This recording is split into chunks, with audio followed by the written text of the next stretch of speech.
नमस्कार, आप देख रहे हैं न्यूज़ टीवी इंडिया। मैं हूं आपके साथ स्नेहा सिंह और बुलेटिन की शुरुआत करेंगे एक बड़ी खबर के साथ, जहां बता दें नई दिल्ली में एआई इम्पैक्ट समिट के दौरान हुए हंगामे के मामले में इंडियन यूथ कांग्रेस के राष्ट्रीय अध्यक्ष उदय भानु चिब को बता दें दिल्ली पुलिस ने गिरफ्तार कर लिया है। ये बड़ी खबर आपकी टीवी स्क्रीन पर, जहां 23 फरवरी को उन्हें पूछताछ के लिए बुलाया गया था, जो करीब 20 घंटे तक चली है। इसके बाद पुलिस ने उन्हें पटियाला हाउस कोर्ट में पेश किया और 7 दिन की रिमांड की मांग भी की है। बता दें पुलिस का आरोप यह भी है कि भारत मंडपम में घुसे प्रदर्शनकारी उनके संपर्क में थे और उनके निर्देश पर अंदर गए हुए थे। वहीं बता दें चिब के वकील का यह साफ कहना है कि सिर्फ टी शर्ट बरामद होने के आधार पर कस्टोडियल पूछताछ जरूरी भी नहीं है। कांग्रेस ने अब इस गिरफ्तारी को असंवैधानिक बताया है और कहा है कि केंद्र सरकार पर उन्होंने निशाना भी साधा।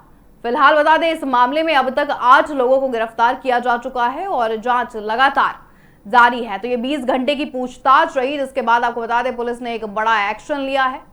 चिब को आपको बता दें गिरफ्तार कर लिया गया है और 7 दिन की रिमांड की अब मांग भी कर दी गई है। पुलिस का यह भी आरोप है कि भारत मंडपम में घुसे प्रदर्शनकारी उनके संपर्क में थे लगातार। ये बड़ी खबर आपकी टीवी स्क्रीन पर, जहां पर उदय भानु कांग्रेस के यूथ अध्यक्ष गिरफ्तार हो चुके हैं। इसी पर अधिक जानकारी देने के लिए हमारे साथ हमारे सहयोगी अमन ओझा जुड़ चुके हैं। अमन, क्या कुछ अपडेट है पूरे मामले पर? जिस प्रकार यूथ कांग्रेस के अध्यक्ष को गिरफ्तार कर लिया गया है, ये बड़ी गिरफ्तारी सामने आई है, आगे क्या कुछ कार्रवाई होनी है और कितने दिन की रिमांड है?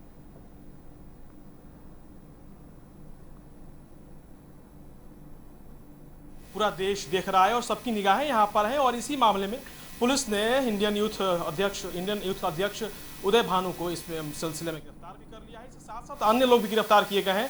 कुल 8 लोगों की जो संख्या है उसकी आ रही है सामने, जो 8 लोगों की गिरफ्तारी हुई है। और आपको बता दें कि अभी दिल्ली क्राइम ब्रांच भी उदय भानु को लेकर दिल्ली का निकल चुकी है और इस पूरे सिलसिले में, पूरी प्रक्रिया में उनकी कस्टडी 7 दिन की कस्टडी की रिमांड थी, लेकिन अभी उदय भानु को 4 दिन की कस्टडी में रखा गया है। और इसे देखते हुए तिलक मार्ग थाना को भी पूरी तरीके से नाकाबंदी कर दिया गया है, हर तरफ से तैनाती की गई है, पूरे इलाके को छावनी में तब्दील कर दिया गया है और 4 दिन की कस्टडी में उदय भानु को रखा गया है। और इस प्रक्रिया में इस दौरान उन्होंने अपने वकील से भी बातचीत की। उनका वकील का भी कहना है कि भारत में अब डेमोक्रेसी नहीं रही, डेमोक्रेसी की हत्या हो रही है, लोकतंत्र की हत्या हो रही है और लगातार इसे भारत को वो नॉर्थ कोरिया से कंपेयर कर रहे हैं। स्नेहा,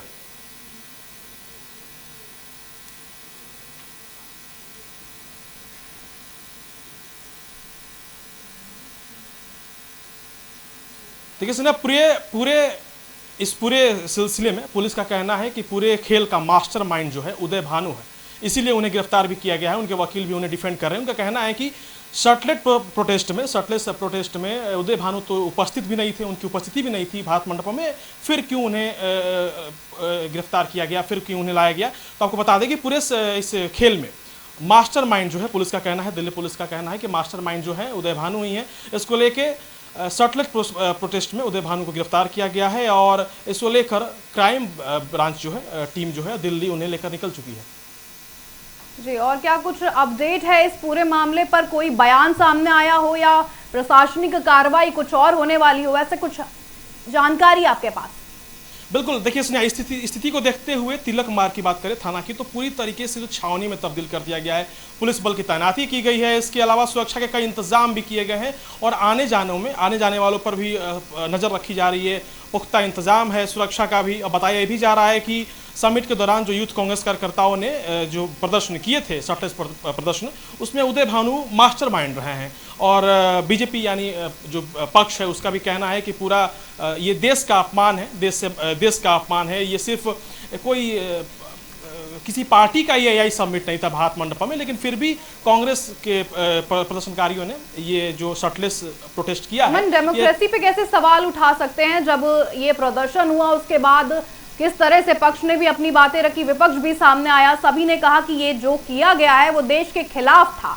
तो ऐसे में डेमोक्रेसी पे सवाल कैसे उठाया जा सकता है इस बीच? ये सवाल उनके वकील ने उठाए हैं। उन्होंने कहा है, यानी भारत को सीधा सीधा उन्होंने नॉर्थ कोरिया से कंपेयर करते हुए कहा है कि बिना कोई प्रमाण के, बिना कोई किसी भी प्रमाण के आप कैसे किसी को अपने कस्टडी में रख सकते हैं। उनका ये भी कहना है स्नेहा कि जब जो भी फुटेज आई है उसमें किसी भी फुटेज में उनका जिक्र नहीं है, फिर भी उन्हें क्राइम ब्रांच दिल्ली लेकर आई है और इसी सिलसिले में उन्होंने भारत को नॉर्थ कोरिया से कंपेयर करते हुए ये बयान दिया है। स्नेहा जी अमन, बहुत बहुत धन्यवाद आपका तमाम जानकारी देने के लिए। तो ये बड़ी गिरफ्तारी थी जो अब सामने आई है, जिसके बाद विपक्ष भी लगातार सियासी माहौल बनाते हुए साफ दिख रहा है। इसी खबरों में आगे बढ़ेंगे, रुख करेंगे अगली खबर का। बता दें, पूर्वी दिल्ली के मयूर विहार स्थित स्टार सिटी मॉल की बेसमेंट पार्किंग में खड़ी एक कार से युवक का शव मिलने से अब हड़कंप मच गया है।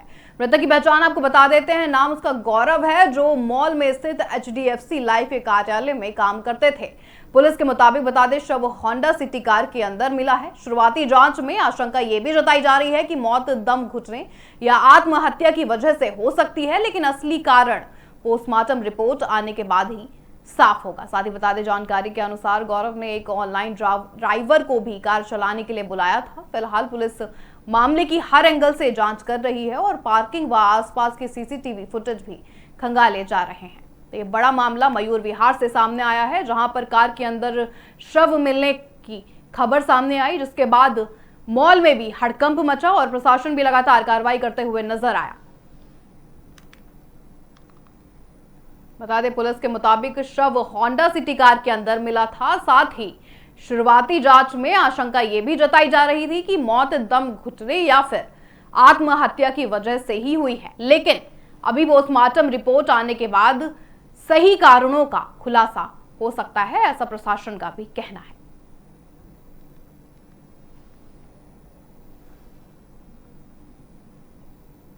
साथ ही इस खबर पर जानकारी ये भी आ रही है कि गौरव ने एक ऑनलाइन ड्राइवर को कार चलाने के लिए बुलाया भी था, यानी उसने अपनी बुकिंग भी की हुई थी पहले से, इस घटना होने से पहले।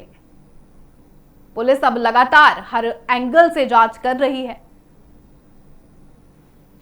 और पार्किंग व आसपास के CCTV फुटेज भी खंगाल रही है। इसी पर अधिक जानकारी देने के लिए हमारे साथ हमारे संवाददाता अभिषेक आनंद जुड़ गए हैं। अभिषेक, क्या कुछ अपडेट है पूरे मामले पर? कैसे वहां कार पहुंची, उसके बाद ये अचानक शव मिलने से जो हड़कंप मचा है, क्या कुछ प्रशासन का कहना है? बिल्कुल स्नेहा, देखिए जिस तरीके से ये कार जो है वो एक मॉल के नीचे बेसमेंट में अपने कार को पार्क किया था। हालांकि यहाँ पे वो कुछ सामान को खरीदने के लिए गया था। ये मॉल जो है वो काफी ज्यादा बढ़िया अच्छा मॉल है, लोग काफी ज्यादा वहां पे रहते हैं। हालांकि जो मौत जो हुई है, हालांकि सूत्रों के हवाले से ये बताया जा रहा है कि इसको एस्नोफीलिया था। एस्नोफीलिया का मतलब ये होता है कि जिस इंसान को दम्मा का बीमारी होता है उसको कहीं ना कहीं सांस लेने में दिक्कतें होती हैं, जिसके वजह से ये बताया जा रहा है कि जिसकी वजह से इसकी मौत हुई है। हालांकि पुलिस जो है वो हर एक पहलुओं को खंगालने की कोशिश कर रही है कि आखिरकार ये मौत जो है वो दम्मे की बीमारी की वजह से हुआ है या आत्महत्या करने की कोशिश की गई है या इसने कुछ खाया था जिसकी वजह से हुआ। हालांकि पोस्टमार्टम रिपोर्ट अभी पूरा स्पष्ट नहीं हुआ है, पोस्टमार्टम रिपोर्ट की जा रही है। दिल्ली पुलिस जो है वहां पर पहुंच करके तमाम जो वहां पर CCTV फुटेज जो है उसको खंगालने की कोशिश कर रही है कि आखिरकार इसके पीछे कोई और दूसरा व्यक्ति तो नहीं है। हो सकता है कि किसी दूसरे व्यक्ति ने इसको कुछ खिला करके उस गाड़ी में रख दिया, उसके बाद इसकी मौत हो गई, दम घुटने से इसकी मौत हो गई। तो ये भी खंगालने की कोशिश कर रही है कि जब इसकी मौत हुई थी उसके 5 मिनट पहले 10 मिनट पहले इससे कोई इंसान कोई मिलने के लिए भी आया था, या वहां पर जो सिक्योरिटी गार्ड जो है नीचे में बेसमेंट में जो सिक्योरिटी गार्ड जो है उससे पूछताछ की जा रही है। हालांकि दिल्ली पुलिस के द्वारा हर एक पहलुओं को खंगालने की कोशिश कर रही है, लेकिन अभी पूरा स्पष्ट नहीं हुआ है कि इसके पीछे का राज क्या है। लेकिन जल्द ही दिल्ली पुलिस द्वारा ये बताया जा रहा है कि इसकी जो अंतिम कड़ी जो है वो जल्द से जल्द मिल जाएगा और इसको गिरफ्तार, अगर ये किसी के द्वारा किया गया है या इसके पीछे और कोई शख्स है जो इसको मारा है, इसको कुछ खाने में दिया है, उसके बाद इसका दम घुटने से मौत हुई है, तो इसकी पूरी जांच की जाएगी और उससे सख्त तक कार्रवाई भी की जाएगी। पे आपसे जानकारी लेंगे हम।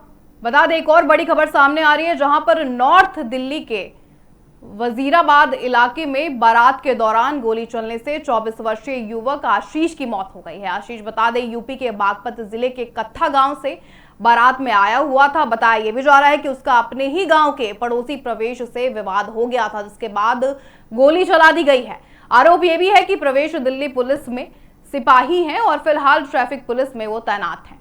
घायल आशीष को तुरंत ट्रॉमा सेंटर ले जाया गया, जहां डॉक्टर ने उसे मृत भी घोषित कर दिया है। परिजनों का यह भी कहना है कि पहले भी दोनों के बीच विवाद हुआ था।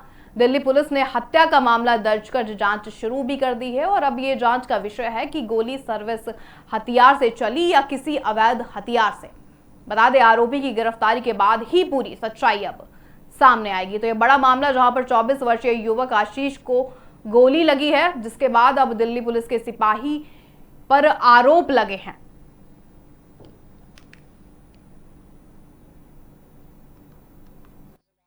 गोली मार दी मेरे लड़के को, तो हम तो बाद में जब जाना सेंटर में गए सर। कल गांव में हुआ क्या? गाँव में हुआ था सर, एक दिन पहले गुड़चड़ी हुई थी वहाँ पे। उसमें प्रवेश में गाली दी थी उसे आशीष को, तो इतनी ताश हुई बस खाली, और 3-4 फायर करे थे उसने उसके हवाई फायर।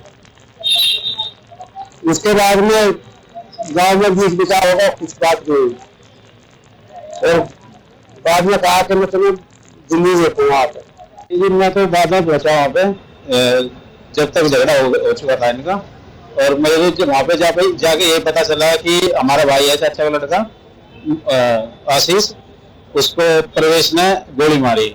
जब वहाँ पे जाकर तब पता चला, तो जैसे ही हम वहाँ से पहुंचे तो उसे वहाँ से लेके हॉस्पिटल के लिए, ट्रॉमा सेंटर के लिए गए, तो वहाँ पे जाकर उसे मृत घोषित कर दिया।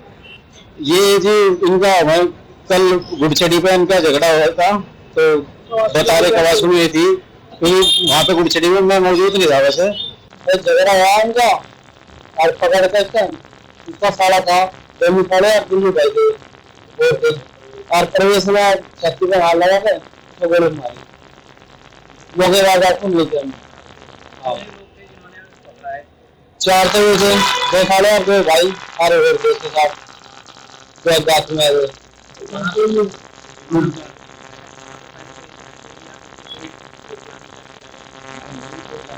नहीं प्लानिंग तो कल रंसी तो यही से तो गांव में फायर करी उसने।